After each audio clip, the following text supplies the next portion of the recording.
যদি কারুর এগেনস্টে চার্জশিটই না দিতে পারে টাইমে, তাহলে অ্যারেস্টটাই বা করেছিল কেন? তাই আন্দোলন এখন অনেক দিন চালিয়ে যেতে হবে, এটা আমরা বেশ বুঝতে পারছি, এবং তার জন্য যা যা পদক্ষেপ, যা যা কর্মসূচি নেওয়ার দরকার হয় আমরা নেব। টাইমে চার্জশিট দিতে না পারাটা এটা অত্যন্ত একটা মানে কি লজ্জাজনক। কিন্তু সেখানে দাঁড়িয়ে সিবিআই এর যে তদন্ত প্রক্রিয়া, সেখানে দেখা যায় চার্জশিটই দিতে পারলো না। অবশেষে দেখা যায় সন্দীপ ঘোষ এবং অভিজিৎ মণ্ডল দুজনই জামিন পেয়ে গেল। অত্যন্ত হতাশাজনক এবং দুঃখজনক, কারণ প্রথমত হচ্ছে যে আমরা যখন কোর্ট মনিটরড ইনভেস্টিগেশন চেয়েছিলাম, আমরা দেখলাম হাইকোর্ট সিবিআইয়ের ওপর 5 দিনের মাথায় কেসটা টেক আপ করেছিল।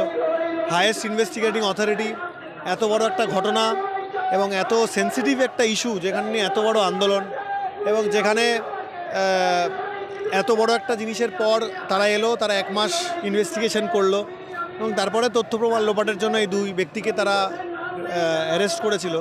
তা আমরা তো কাউকে বলিনি অ্যারেস্ট করতে, তারা নিজে থেকেই স্বতঃপ্রণীতভাবে করেছিল। তো সেই জায়গা থেকে দাঁড়িয়ে তাহলে আমাদের প্রশ্ন এটাই আছে, তাহলে কেন অ্যারেস্ট করেছিল? যদি কারুর এগেনস্টে চার্জশিটই না দিতে পারে টাইমে, তাহলে অ্যারেস্টটাই বা করেছিল কেন? কিসের ভিত্তিতে অ্যারেস্ট করেছিল? এবং এই যে সুপ্রিম কোর্টে একটা কথা উঠেছিল আমাদের মনে আছে প্রত্যেকের, যে এমন একটা ঘটনা নাকি লেখা আছে যে খাম দেওয়া যে এটাতে, সেটা নাকি অত্যন্ত চাঞ্চল্যকর, আমাদের চিফ জাস্টিস বলেছিলেন তখন। তাহলে এইগুলোর মানেটা কি? এগুলো তো একটা প্রহসনের জায়গায় দাঁড়িয়ে যাচ্ছে। তাহলে সত্যিই কি সিবিআই এতটা ইনকম্পিটেন্ট? আমরা এই ঘটনাটার আগে বিভিন্ন রকম ঘটনায় দেখেছিলাম যে সিবিআইয়ের ইনকম্পিটেন্স নিয়ে বিভিন্ন জায়গায় কথা উঠেছে, যে তারা কি আদৌ পারে না, অনেক কিছুতেই তারা অনেক সাকসেস রেট কম ইত্যাদি। তো এটাও তো তার মধ্যে একটা পার্ট হয়ে গেল। এত বড় একটা ঘটনা, এত নৃশংস একটা ঘটনা, এটাও খানিকটা সেরকমই একটা আভাস আমরা পাচ্ছি। আর দ্বিতীয় নম্বর, যদি ইনকম্পিটেন্স না হয় তাহলে তো বলতে হবে জিনিসটা আরও গুরুতর। তাহলে কি সত্যি কোনো রকম আন্ডারস্ট্যান্ডিং, সেটিং, গটআপ ইত্যাদি যে শব্দগুলো উঠে আসছে, তাহলে কি সত্যি সেইগুলো হয়েছে?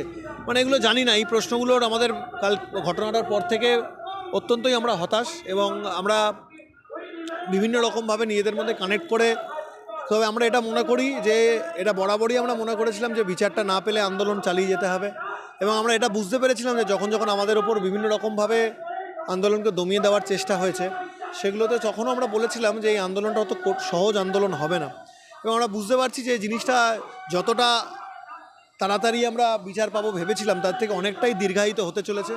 তাই আন্দোলন এখন অনেক দিন চালিয়ে যেতে হবে, এটা আমরা বেশ বুঝতে পারছি, এবং তার জন্য যা যা পদক্ষেপ, যা যা কর্মসূচি নেওয়ার দরকার হয় আমরা নেব। কোথাও কি রাজ্য কেন্দ্রের আতাত দেখতে পাচ্ছ? এই ধরনের কথাবার্তাগুলো তো এবার আসা শুরু হবে। এই ধরনের কথাবার্তাগুলো এই ঘটনা বা এইটাতে প্রথমবার এসছে তা নয়। এর আগে বহু ঘটনা সিবিআইয়ের বিভিন্ন যে ঘটনাতে তাদের যে ফেলিওর, সেগুলোর সময় কথাগুলো উঠেছে, তাই না? বিভিন্ন রাজনৈতিক দল এই কথাগুলো তুলেছে। আমরা তো কোনো রাজনৈতিক দলের পার্ট নই, আমরা এই কথাগুলো তুলতে চাইনি। আমরা মনে হয়েছিল যে এই ভারতবর্ষের যে ইনস্টিটিউশনই তাদের নিজস্ব ক্ষমতার জায়গা থেকে সেই জায়গাটাতে সাহায্য করুক যাতে বিচারটা আসে।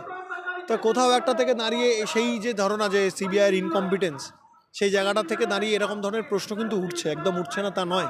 এবং এই প্রশ্নগুলো যদি আজ থেকে 2-3 মাস আগেও যদি অমূলক মনেও হয়, এখন আর জিনিসটা অমূলক নয়। কারণ টাইমে চার্জশিট দিতে না পারাটা এটা অত্যন্ত একটা কি লজ্জাজনক। একটা সিবিআইয়ের মতো ইনভেস্টিগেটিং বডি, যেটা নাকি ভারতবর্ষের সবথেকে উচ্চতর ইনভেস্টিগেটিং এজেন্সি, তাদের পক্ষে চার্জশিট টাইমে দিতেই পারলো না এত বড় একটা ঘটনার। এইটা অত্যন্ত দুঃখজনক, এবং এর পেছনেও আবার কোনো গভীর ষড়যন্ত্র আছে কি না, এবং সেখানেও কোনো আন্ডারস্ট্যান্ডিং, সেটিং ইত্যাদি আছে কি না, সেগুলো আমরা তো বলতে পারবো না। সেগুলোর উদ্ঘাটন করতে পারলে খুব ভালো হয়। আর যদি নিতান্তই বিফলতা হয়, তাহলে সেটাও অত্যন্ত দুঃখজনক এবং লজ্জাজনক। বাংলা হান্টের আরও খবর দেখতে নজর রাখুন। বাংলা খবর মানেই বাংলা হান্ট।